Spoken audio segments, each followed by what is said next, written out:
work overseas. So when one worker used his downtime to write poetry on cement mix packaging and small notebooks, that piqued our interest. He has published his second poetry book called Braving Life, and his poems have been translated to Mandarin too, to give him the chance to reach out to more people. Now joining us in the studio this morning is Mukul Hossine, the author of Braving Life, a Cyril Wong poet and writer, and Liu Jiahui, a student from the Nanyang Girls High School. Good morning and welcome to the show. Everyone. Everyone.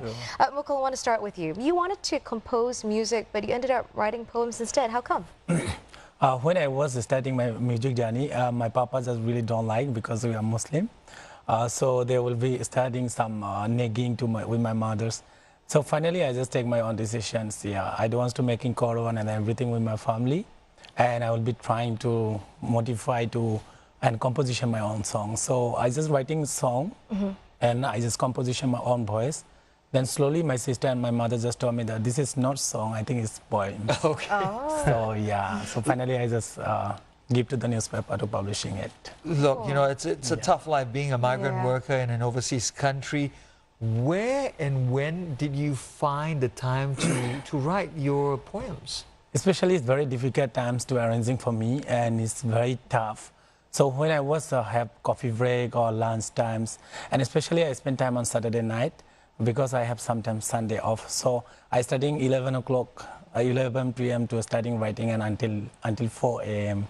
So it's big times for me to write. And what inspires your poetry? Especially I spare back homes and my mother and Nonine is here. And especially I want to trying to open up to be our feelings, emotional and everything to make appreciate you the worker to the Singaporeans. Right. Yeah. Sarah, let's bring you into this conversation. Yes. How did the two of you connect? How did Mukul and Cyril actually meet? Serendipity. It was actually at a poetry reading for migrant workers.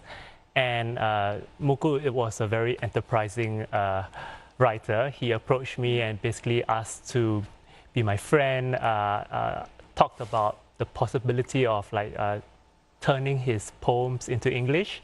So the whole conversation started from there. And so, Jiahui, what made you decide to translate his poems to Mandarin? Was it difficult? Yeah, I was also at the migrant poetry evening, and you know, I didn't read like his poems on paper first. I heard him perform it. And I felt that it was so powerful in Bengali.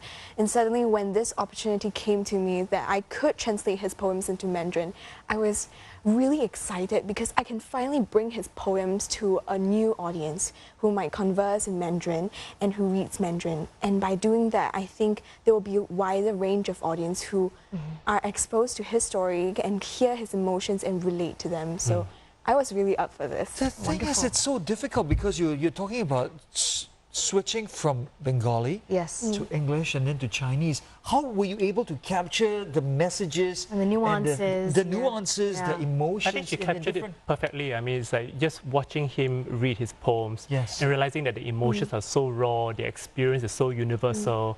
I mean, the sufferings that he goes through, the emotions. I mean, these are things that will translate across the different languages very easily. Wow. And Mukul, you just wrote this second book called Braving Life. Tell us about your journey writing this one.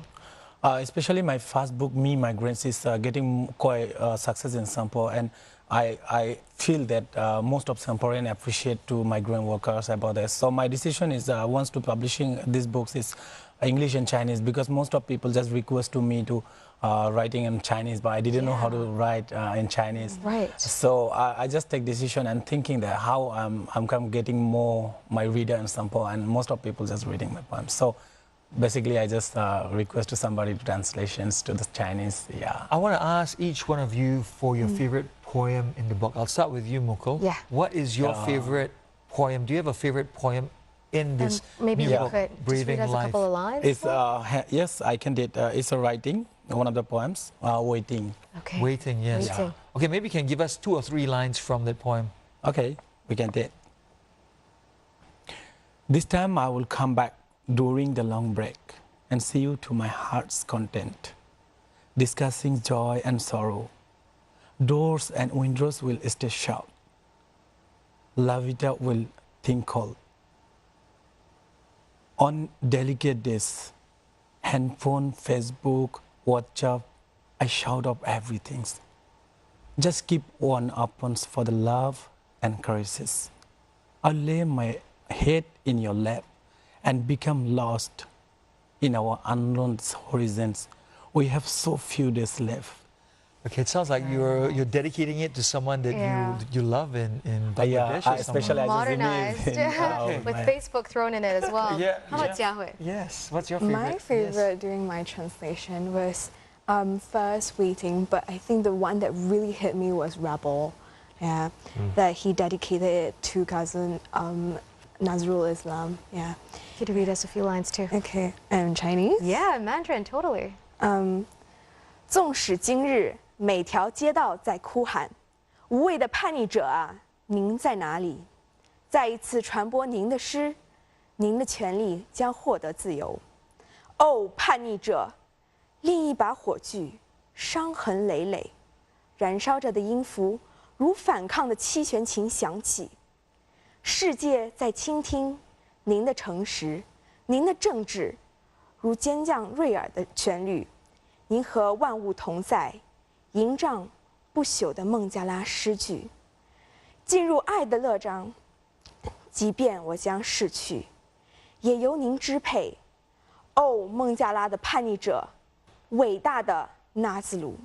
Wonderful, thank you. That was beautiful. We're almost out of time. Very quickly, could you just maybe give us just one verse of your favorite, Cyril? Okay, sure. Thank you. This is Last Passion. After losing to time, I will not lose you to scarcity. I have to live in a foreign land. No one notices the soul ripping. No one listens. I remember you in loneliness, oh mother. Thank you so much for coming in. All right, the book is called Braving Life. We've been speaking to Mukul Hossine, author of the poetry book Braving Life, Cyril Wong, poet and writer, as well as Liu Jiahui, student from the Nanyang Girls High School. Thank you very so much for coming in this morning. That was a wonderful conversation. Well, time for a short break now. World News is next, plus